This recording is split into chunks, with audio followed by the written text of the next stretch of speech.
নমস্কার। আজকে পড়ে শোনাব বিখ্যাত সাহিত্যিক শঙ্খ ঘোষের লেখা বই ছোট্ট একটা স্কুল থেকে দুটি গল্প। সঙ্গে থাকুন। প্রথম গল্প, নিজের কাজ নিজে। পদ্মাপাড়ের সামান্য একটা রেল কলোনি, তিন দিকে তাকে ঘিরে আছে ছোট ছোট গ্রাম। সেই কলোনির ছোট্ট একটা স্কুল। সেই দূর 1944-45 সাল। কতই বা তার ছাত্র সংখ্যা হবে তখন। গ্রাম আর কলোনির ছেলেরা মিলে বড়জোর 200-250। স্কুলের হেডমাস্টার মশাইকে ভালোবাসে ছেলেরা, ভয়ও করে। একদিন তিনি সেই ছেলেদের কাছে বলে বসলেন, তোমাদের জন্য একটা নতুন কথা ভেবেছি। তোমাদের নিজেদের একটা পার্লামেন্ট হবে। পার্লামেন্ট? আমাদের পার্লামেন্ট? সে আবার কি বস্তু? হেডমাস্টার মশাই বললেন, তোমাদের নিজেদের দায়িত্ব নেবে নিজেরাই। নিজেদের কোনো সমস্যা হলে তার মীমাংসা করবে নিজেরাই। সেটা কি ভালো নয়? কিসের দায়িত্ব, কিসের মীমাংসা, কিছুই আমরা বুঝতে পারিনি গোড়ায়। পরে একটু একটু করে স্পষ্ট হলো তার গোটা কথাটা শুনতে শুনতে। কথাগুলির মধ্যে এমন মজার একটা পরিকল্পনা ভেসে এলো যে আমরা সবাই একেবারে চনমনে হয়ে উঠলাম।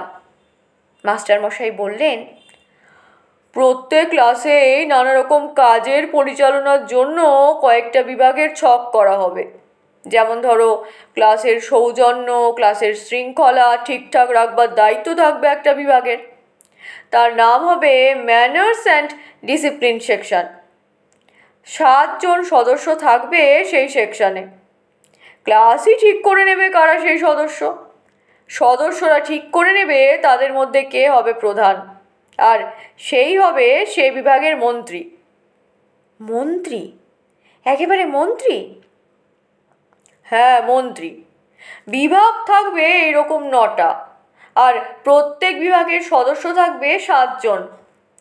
7 নং 63 জন ছেলে তো আর নেই কোনো ক্লাসে। একই ছেলে তাই বিভিন্ন বিভাগের সদস্য হতে পারে তার রুচি আর প্রবণতার ধরন অনুযায়ী। সকলেই সদস্য, অনেকেই মন্ত্রী। আমরা সবাই রাজা আমাদের এই রাজার রাজত্বে। শুনতে শুনতে উত্তেজনায় খাড়া হয়ে বসেছি আমরা। কি কি সেই 9টা বিভাগ? ইংরেজিতেই বলা হয়েছিল নামগুলি। শক্ত মলাটের লম্বাটে একটা নীল খাতার পাতায় পাতায় লেখা হচ্ছিল নাম। Manners and discipline section, literary section, fine arts, engineering, agricultural, athletics, health, social service আর অ্যামিউজমেন্ট সেকশন। 9টা বিভাগের 63টা সদস্য নাম ঠিক হবে ছেলেদের নিজস্ব নির্বাচনে। 7টি নাম মন্ত্রীর। সব মিলিয়ে একজন হবে ক্লাসের মুখ্যমন্ত্রী, আর গোটা স্কুল মিলিয়ে একজন প্রধানমন্ত্রী। আর হেডমাস্টার মশাই, তিনি হবেন প্রেসিডেন্ট। ব্যাস, রাতারাতি একটা গাম্ভীর্য এসে গেল আমাদের চলনে বলনে। বেশ একটা মন্ত্রী মন্ত্রী ভাব। কতই যেন দায়িত্ব আমাদের। কিন্তু ভাব এলেই তো হলো না। মন্ত্রী বা সদস্যের যোগ্য কাজও তো কিছু করা চাই। ম্যানার্স অ্যান্ড ডিসিপ্লিন সেকশনের তত্ত্বাবধানে ক্লাসের শৃঙ্খলা রাখা কিংবা লিটারারি সেকশনের দৌলতে দেয়াল পত্রিকার আয়োজন করা ছাড়া আর যে কি করা যায় তা মাথায় আসছিল না ঠিক। ও হ্যাঁ, কোথাও আগুন লাগলে প্রায়ই কীরকম করে তখন আগুন লাগতো এখানে সেখানে। বা কারো অসুখ করলে দৌড়তে পারে বটে সোশ্যাল সার্ভিসের ছেলেরা। থিয়েটারের আয়োজন করতে পারে অ্যামিউজমেন্ট সেকশন। কিন্তু আর কিছু? এমন একটা দুর্ভাবনার সময় ইঞ্জিনিয়ারিং বিভাগের মন্ত্রীমশাইয়ের মাথায় এলো, আচ্ছা, এই ক্লাস ঘরটা তো ময়লা হয়ে আছে অনেক দিন, চুনকাম করে ফেললে কেমন হয়? লাফিয়ে উঠল সেই বিভাগের ছেলেরা, আর সঙ্গে সঙ্গে গোটা ক্লাস। দরবার গেল হেডমাস্টার মশাইয়ের কাছে। আহ, একদিনের ছুটি চাই আমরা স্যার, ক্লাস ঘরে রং করব। আধা কৌতুকে আধা বিরক্তিতে লক্ষ্য করছিলেন অন্য মাস্টারমশাইরা, কিন্তু ছুটি মিলল অচিরেই। মই, বুরুশ, বালতি, চুন খোঁজবার জন্য দিকে দিকে দৌড়লো সবাই। সেসব সংগ্রহ হবার পর কিছু ছেলে লেগে গেল কাজে, আর অন্যেরা রইল তাদের আশেপাশে উৎসাহ দেবার জন্য। পরদিন একেবারে ঝকঝকে তকতকে ক্লাসে ঢুকে ক্লাস টিচার বেশ আন্তরিক খুশিতেই বলে উঠলেন, বাহ, তোমরা তোমরা নিজেরাই করেছো এসব? কি, ক্লাস 9 করেছে? 10ই বা তবে নয় কেন? কেন নয় 8? শুরু হয়ে গেল এক অলক্ষ্য প্রতিযোগিতা। কোন ক্লাস সবচেয়ে বেশি সুন্দর করে তুলতে পারে তাদের ক্লাস ঘর, তার প্রতিযোগিতা। প্রতিযোগিতা শুরু হলো আরও একটা। ইঞ্জিনিয়ারিং সেকশন ঘর রং করেছে? আচ্ছা বেশ, এগ্রিকালচারাল সেকশন তাহলে বাগান করবে। দেখি তো সেটা আরও ভালো কাজ কিনা। শুরু হলো পাশাপাশি বাগান তৈরির হল্লা। বিকেলবেলায় খুরপি কোদাল নিয়ে তৈরি সবাই। অল্পদিন পরেই নানা রকমের ফুলে ভরা সেই বাগান সারির সামনে দাঁড়িয়ে মাস্টারমশাইরা বলেন, এই যে এটা ক্লাস 6-এর বাগান, এটা 7-এর, এটা ক্লাস 10-এর বাগান, আর এটা 9-এর। ছোটই তো শহরটা, শহরময় ছড়িয়ে যায় কথাটা। ক্লাস ঘরের ভেতরটা সবার চোখে না পড়লেও বাগান তো বাইরে থেকে দেখতে পান সবাই। ফলে মুখে মুখে রটে গেল একটা বাঁকা কথা, স্কুলের হেডমাস্টার মশাই ভারী চালাক লোক, একেবারে বিনা পয়সায় গোটা স্কুলটা রং করিয়ে নিলেন আর ভরিয়ে নিলেন বাগানে বাগানে, ভারী চালাক। কিন্তু কিন্তু সেসব কথা আমরা কি তখন আর গ্রাহ্য করি? নিজেদের কাজ নিজেরা করছি ভেবে গর্ব গর্ব মুখে ঘুরে বেড়াচ্ছি সবাই আমরা, স্কুল পার্লামেন্টের মস্ত ভার পাওয়া সেই খুদে খুদে সদস্যরা। এবার দ্বিতীয় গল্প, স্কুলের নটো। স্কুলে প্রায়ই নাটক করতাম আমরা। উপলক্ষ একটা বানিয়ে নিলেই হলো। গরমের ছুটির আগে আর শরতের ছুটির আগে তো হতেই হবে উৎসব, আর উৎসব মানেই অভিনয়। প্রাইজ ডিস্ট্রিবিউশন হবে, বেশ, তার জন্যও চাই নাটক। রবীন্দ্র জয়ন্তী, সেদিন তো অবশ্যই চাই রবীন্দ্রনাথের কোনো লেখা। বড় কিছু যদি নাও হয়ে ওঠে, নিদেন পক্ষে হাস্য কৌতুক থেকে টুকরো কয়েকটা অংশ। আর পুনর্মিলন, তখন তো কথাই নেই, তখন তো একেবারে কয়েকদিন ধরে উৎসব। পুরনো ছাত্রদের অভিনয়, চলতি ছাত্রদের অভিনয় যেমন হয়ে থাকে। অভিনেতা ছেলেদের মধ্যে কেউ কেউ ভাবতো বেশ ভালোই অভিনয় করে তারা, পাবলিক স্টেজের চেয়ে কম কিসে। এক একজনের যখন মনে মনে এইরকম জাঁক, অতর্কিত এক কাণ্ডে সব গুমর গেল ভেঙে। কলকাতায় তখন হৈ হৈ করে চলছে মহেন্দ্রগুপ্তের টিপু সুলতান। তাহলে তো আমাদেরও করাই চাই সেটা। কলকাতা থেকে নতুন বই আনিয়ে রিহার্সাল চলল দিনের পর দিন। অভিনয়ের অনেক আগে থেকেই টিপুর চলনে বলনে এসে গেছে বেশ একটা দায়িত্বশীল সুগম্ভীর ভাব। সে জানে, আর তার বন্ধুরাও জানে, যে নিশ্চয়ই খুব চমৎকারই হবে অভিনয়। শেষ পর্যন্ত এসে গেল সেই অভিনয়ের রাত। একটা, দুটো, তিনটে দৃশ্য সাঙ্গ হয়ে গেল ভালোই ভালোই। দর্শকদের বেশ নিবিষ্ট মনোযোগ। এই রকম সময়ে খুব উঁচু তারে বাঁধা একটা দৃশ্যে ঝনাত করে কোষ থেকে তরোয়াল খুলে টিপু তার বাবা হায়দারকে জানাচ্ছে তীব্র প্রতিরোধের প্রতিশ্রুতি। থমথম করছে গোটা অডিটোরিয়াম। শপথ শেষে আবার কোষবদ্ধ হয় টিপুর তলোয়ার। আর সেই মুহূর্তে সংলাপ বলতে বলতে টিপু শুনতে পায় একটা কুলকুল করা আওয়াজ, যেন কোনো চাপা হাসির স্রোত বয়ে গেল প্রেক্ষাঘর জুড়ে। আর সঙ্গে সঙ্গে শোনা গেল হেডমাস্টার মশাইয়ের অস্ফুট তর্জন, এই এই চুপ চুপ চুপ সব। থেমে গেল সব।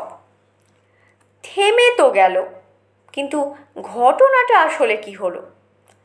এরকম একটা নিবিড় মুহূর্তে দর্শকেরা হাসে কেন? সে দৃশ্যের অভিনয় সাঙ্গ হবার পর উইংসের ভিতর পৌঁছে অপেক্ষারত বন্ধুদের কাছে জানতে চাই টিপু, কি হলো? হঠাৎ সবাই হাসলো কেন বলতো?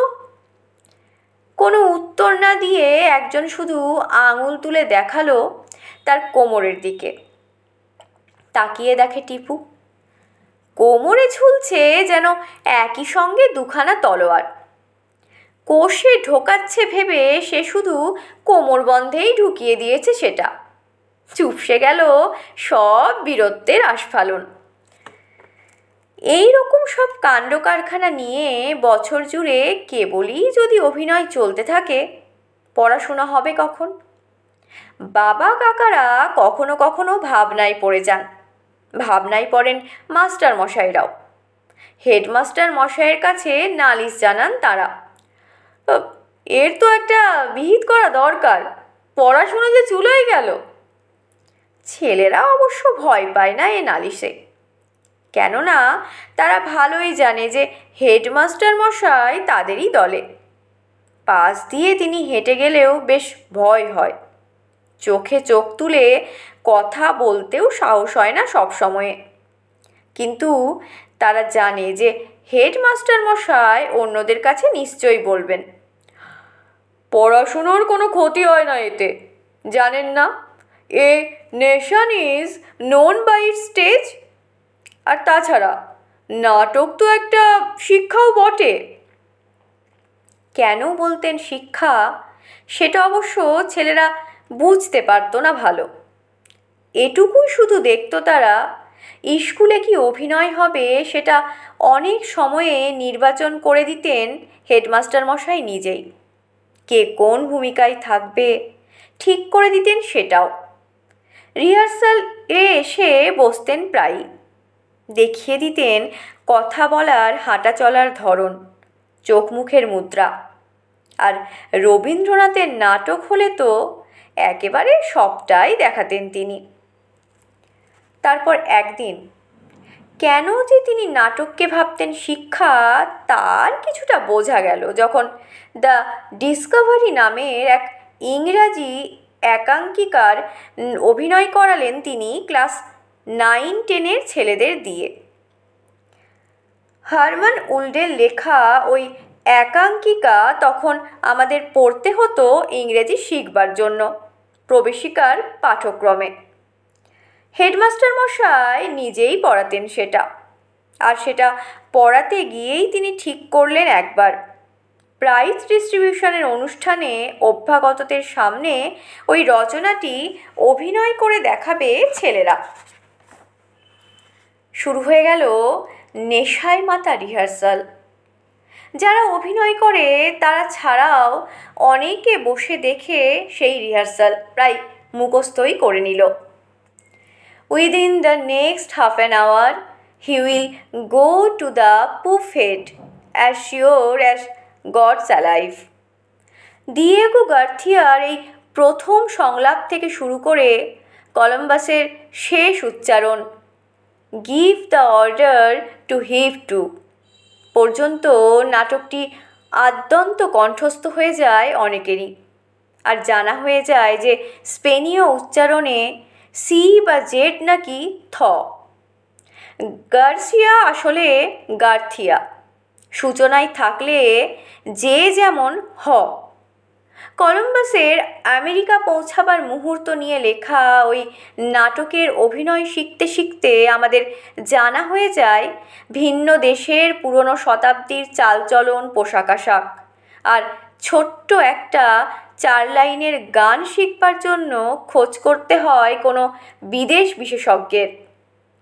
অন্য মাস্টারমশাইরা এবারে একটু খুশি হয়ে বলেন, বুঝেছি, এই নাটকটা থেকে ব্যাখ্যা লিখতে বললে তোদের আর কষ্ট হবে না ধরতে। হেডমাস্টার মশাই বেশ চালাক। ছেলেদের মধ্যেও একজন সেই চালাকির নকল করার চেষ্টা করে তখন। সে ভাবে কোনো সাহায্য না নিয়ে, একেবারে না জানিয়ে তাক লাগিয়ে দেবে হেডমাস্টার মশাইকে। সবাই মিলে অভিনয় করে দেখাবে রবীন্দ্রনাথের গুরু, আর সেখানে সে নিজেই করবে পঞ্চক। রবীন্দ্রনাথের নাটক বলতে কি বোঝায় বন্ধুদের কাছে সে বুঝিয়েও দেবে সেটা। অভিনয়ের কয়েকদিন আগে খবর পেয়ে হেডমাস্টার মশাই সত্যিই খুব অবাক। অচলায়তন নয়, গুরু। কেন? পঞ্চকের অভিনেতা সেই পাকা ছেলেটি জানায়, বইয়েতে তো লেখাই আছে গুরু হলো অচলায়তনের অভিনয়যোগ্য সংস্করণ। সেটাই তো করা উচিত। তবে কিছু না বলে হেডমাস্টার মশাই শুধু হাসেন একটু। জিজ্ঞেস করেন, নাটকটা কি বুঝতে পেরেছিস কিছু? ডিরেকশন দিল কে? পঞ্চকের দিকে গর্বিত আঙুল তুলে বন্ধুরা জানায় কে তাদের শিখিয়েছে এতদিন। আর গান? পঞ্চকের গান? গান কোনো বন্ধুর নবাগত এক আত্মীয় শিখিয়েছিলেন গান। কেননা ছোট্ট সেই শহরে তার খ্যাতি তখন তুঙ্গে। একেবারে হিজ মাস্টার্স ভয়েস থেকে বেরিয়েছে তার গানের এক রেকর্ড। এরকম একজন শিল্পী থাকতে আর সমস্যা কিসের? এরই কাছে পঞ্চক কিছুদিন তালিম নেয় তার গানের। আর সেই গানে ভরা অভিনয়ের পরে ছেলেরা যখন উৎসুক মুখে শুনতে চায় হেডমাস্টার মশাইয়ের প্রশস্তি, তিনি বলেন, হয়েছে বেশ ভালো, কেবল মুশকিল হয়েছে দুটো। নাটকটা ঠিক মতো তোরা বুঝতে পারিসনি। আর আরেকটা কথা হলো, গানের সুরগুলি রবীন্দ্রনাথ ঠাকুরের নয়। আকাশ ভেঙে পড়ল মাথায়। রবীন্দ্রনাথের নয়? বেজে ওঠে পঞ্চমে স্বর। গাইতে গিয়ে যে একেবারে পঞ্চমে স্বর তুলতে হয়েছিল, সেটা অন্য কারোর। পঞ্চক ছুটে যায় HMV খ্যাত সেই শিল্পীর কাছে। গিয়ে তাকে জিজ্ঞেস করে, এতদিন যে গান শেখালেন আমাকে, তার সুরগুলি রবীন্দ্রনাথের নয়? রবীন্দ্রনাথের? কেন? রবীন্দ্রনাথের হতে যাবে কেন? রবীন্দ্রনাথেরই সুর শিখবে যদি, তাহলে আর আমার কাছে এসেছিলে কেন? হতবাক পঞ্চক বলে, কার সুর তবে? অকুতোভয় HMV শিল্পী জানায়, কার আবার? আমার। রবীন্দ্রনাথের লেখা বলে যে রবীন্দ্রনাথেরই সুর লাগবে, এ আবার কোন আবদার? কেন, কেউ কি বলেছে আমার সুরটা খারাপ? এ কথার কোনো উত্তর না দিয়ে নিচু মাথায় ফিরে আসে পঞ্চক। স্কুলে করা সেইটাই তার শেষ নাটক। শেষ হলো আজকের গল্প পাঠ। শঙ্খ ঘোষের লেখা ছোট্ট একটি স্কুল থেকে নেওয়া 2টি গল্প। ধন্যবাদ।